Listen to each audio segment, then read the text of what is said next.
Listening to Anne Murray performing her new single, What Would It Take, from her latest and 30th CD, simply called Anne Murray. She's on tour in Australia. Please welcome back Anne Murray.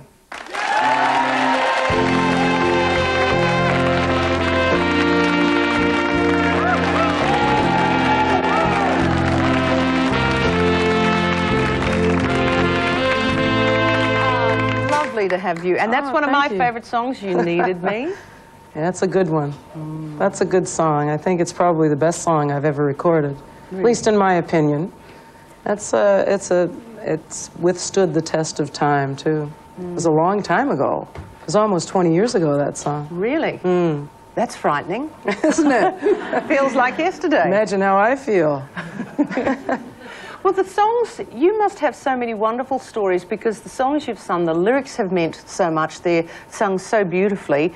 You're probably responsible for more loves and marriages than anybody else on the planet. Well, I don't know. I'd like to think so, but I'm sure I can't take responsibility for all of them. But a few, yes. I've had some nice stories and nice letters from people who have told me that. I mean, I've had people who have been in car accidents and things like that, where they've said that my music has brought them through, and it's really nice to hear that, because every now and then when you're in the music business, it seems in many ways to be a kind of frivolous business, right, guys? And so you find yourself justifying your existence, and when I get letters like that from people, it keeps me going.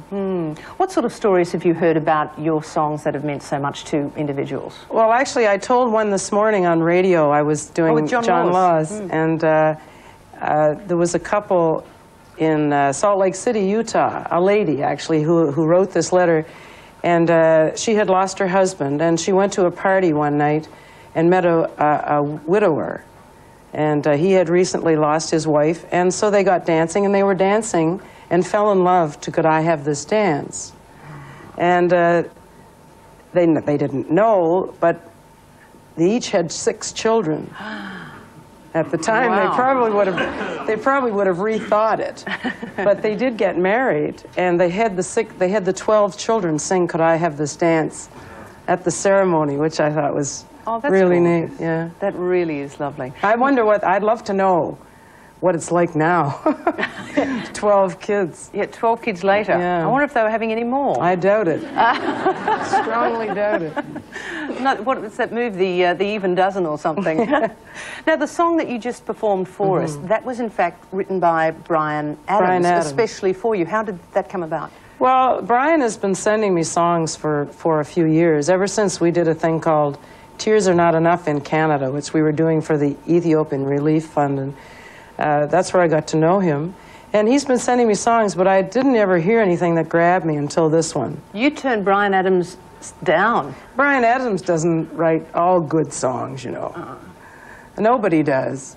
But just to remind people, there was I Found Someone, Everything I Do, and I Found Someone was nominated for an Academy Award. Yes, it was. It was sung recently. So, boy, he's good, but he doesn't write all perfect songs. No, not all perfect, but I like this one very much, and this one did grab me. And Brian actually sings on the record as well, and plays guitar. So that was kind of neat. I got a chance to work with him in the studio. And in fact, it's set Canadian history in terms of records, hasn't it?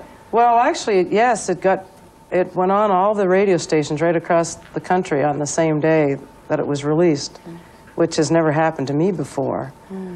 And after all these years, nice to see. Well, after all these years, I mean, 68, I think, was the first big one with Snowbird. 1970. 1970. 30 albums under your belt. There's a lot of new singers coming up. In 1997, who are the singers that Anne Murray would admire? Well, I have to kind of blow my own horn in a way, because when I first started, the Canadian music industry was this big. There was Gordon Lightfoot and Joni Mitchell and Neil Young and I, and that was pretty much it. And it has really grown. I've watched it grow over the years. In the last year, we've had Alanis Morissette, Celine Dion, and Shania Twain.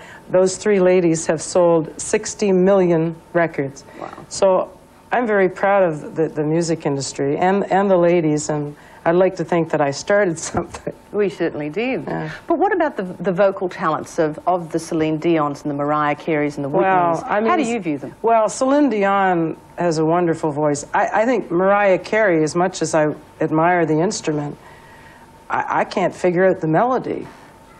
I mean, I listen to the songs, and that is one of the most phenomenal instruments that I've ever heard in my life, what she can do with that voice.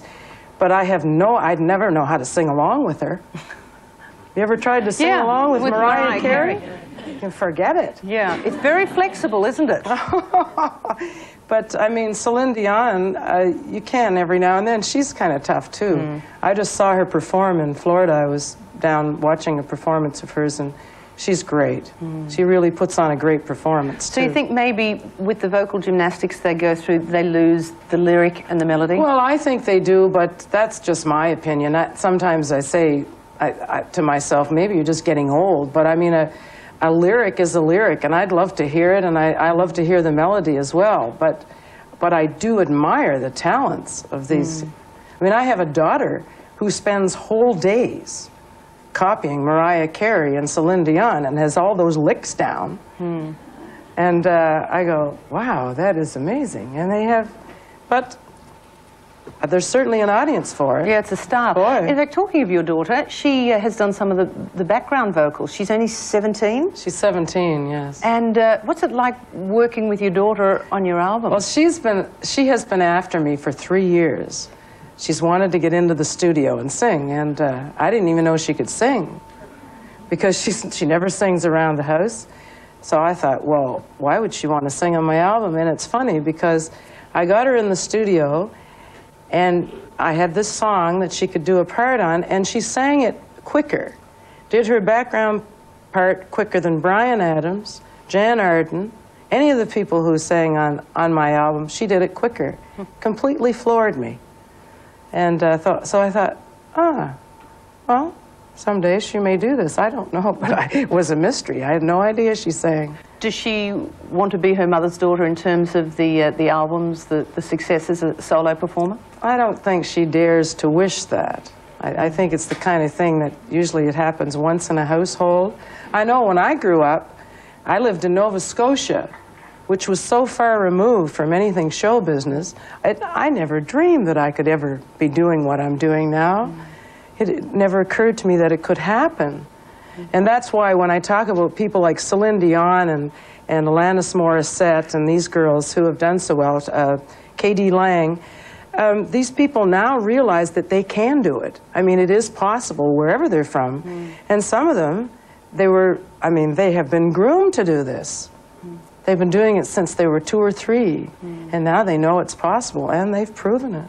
But with 30 albums, you've certainly stood the test of time. You have to keep mentioning that? No, but I'm just stunned, 30 of them. I But know. isn't it interesting, and I've spoken to singers about this before, that the voice seems to be one of the few body parts that improves with age and doesn't get worse? Well, they say, and I don't know who they is, but I read this somewhere, that the voice matures or peaks between age 45 and 55. And then after that, it takes a dive, a bit of a dive, but I don't think it's noticeable. It's not something that you notice every day, it getting worse. I love those body parts. But that's what they say, and I hope that's true. Well, it certainly is in your case, because you're sounding better than ever. Thank and you. your other passion in life is golf, so you're going to get to play any golf in Australia. I'm going to try, but they have an unbelievable schedule set up for me. But What's your handicap? Last summer I got my handicap to about 15, 14, 15. This is very good. Sorry, Jeff, you know, she can't come out with us. No, you're on your own there, baby. Well, Anne, it's a delight to meet you. Thank you very much for joining us. I want to mention Perth viewers, by the way, can see Anne this Saturday and Sunday. Here's some dates up on your screen. There's also Melbourne and Canberra, and the Gold Coast, Sydney. Newcastle. You're moving around to some terrific places. Yes. Australia will love you again. It's been a while since you've been here, but we're very grateful for having you on Midday. Ladies and gentlemen, Anne Murray. Thank you. Okay,